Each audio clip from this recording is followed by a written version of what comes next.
Monsieur le Président, Monsieur les ministres et les collaborateurs des ministres, chers collègues. Monsieur le ministre, man fi may axé suma intervention, c'est beaucoup plus sur la prévention. La nécessité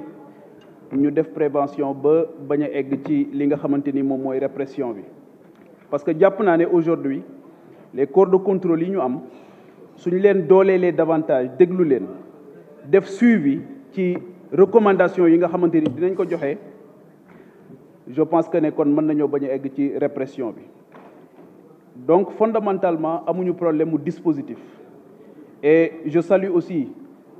la formation des magistrats yi ñuy wax dolli leen xam-xam ci yenn répression yi ak yenn complexité yi nga xamante ni am na ci ni ñuy njublange yenn saaye mais le problème c'est pas encore les magistrats souvent. Le problème beaucoup plus c'est un problème de volonté politique. Ils font souvent correctement le travail mais derrière dafay am un exécutif fort boo xamante ni moom mooy jël kudd bi souvent teg ko ci li nga xamante ni moom mooy yenn dossiers yi. mu nekk loo xamante ni aussi dafay feeñal leneen mooy l'humiliation qui est devenue une pathologie dans les relations politiques et humiliation boobu souvent justice la ñuy jëfandikoo pour def ko. Gis nañ fii ku taxaw génne liste 25 personnes doomu aadama dafa fort trop et c'est là où on interpelle les hommes politiques par rapport à la dignité humaine parce que mënoo xëy jël 25 personnes listé leen ne dañoo luubal alalu Sénégal et au finish on se rend compte que finalement c'était une justice politique. Donc 1981 bi ñuy def cour bi man boobu bokk naa ci ñi nga xamante ni ganee guñu woon àdduna 2012 ñu delloo siwaat ko c'est parce que y a un problème c'est un aveu d'échec.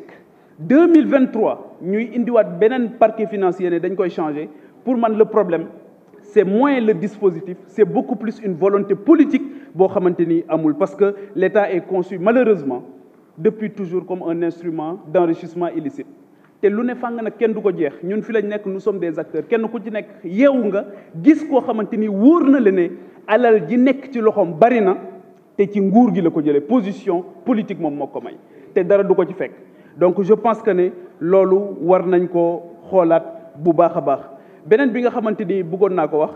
monsieur le ministre c'est aussi toujours par rapport au financement parce que tudd nañ léegi parrainage bi mais monsieur le ministre il faut que ñu xam ne démocratie aussi la loi de la majorité souvent doit servir à protéger la minorité wala les minorités majorité elle ne sert pas à écraser ni à casser dafay protéger loolu moo tax ñu jàpp ne ci élection am na ñoo xamante ni bàyyi jàppale leen pour ñu bokk ci élection dafa bokk ci li participer à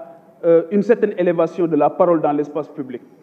bu ñu bëggee dugg ci parrainage bi démocratie censitaire bi nga doon wax léegi ne moom la ñu bañ ci bi ñu yóbboo caution bi ba 65 millions mais le parrainage aussi coûte énormément d'argent parce qu'il faut parcourir le pays lu ne di nga ci dugg lu ne di nga ko def pour mën ko am donc je pense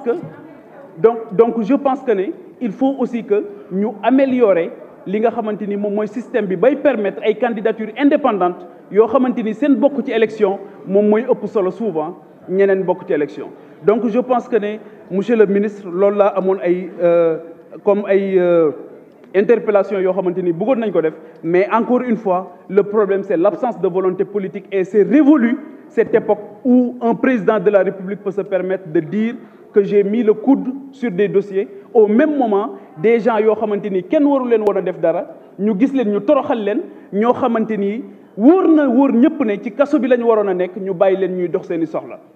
ñoo xamante ni sax dañuy def interdiction de sortie du territoire ñu gis devant tout le monde le président jël leen ci avion bi yóbbu leen donc cette volonté politique et c'est ça autre chose nga xamante ni foofu laay jeexale mooy on ne peut pas dire qu'une loi peut s'appliquer à 40% wala une loi peut s'appliquer à 50% et c'est ça qui est apparu dans la déclaration de patrimoine. On a demandé au président de la République de fermer les yeux sur la déclaration de patrimoine lui demandant qu'on pourrait appliquer une loi à 40%. C'est inadmissible te kenn waru ko conseiller loolu. Donc je pense que ne loolu aussi ça paraît important et que de wax encore une fois ñu ni neen la kenn raxuñu encore nañu bàyyi di se servir de la justice pour humilier ay doomu aadama toroxal seen i doom toroxal seen i communauté toroxal li nga xamante ni moom mooy seen i je pense que ne loolu c'est important maa ngi leen di gërëm baax leen sant. Merci cher collègue. La parole est à notre collègue Ndiaga Niang. ça nous donne le suivant.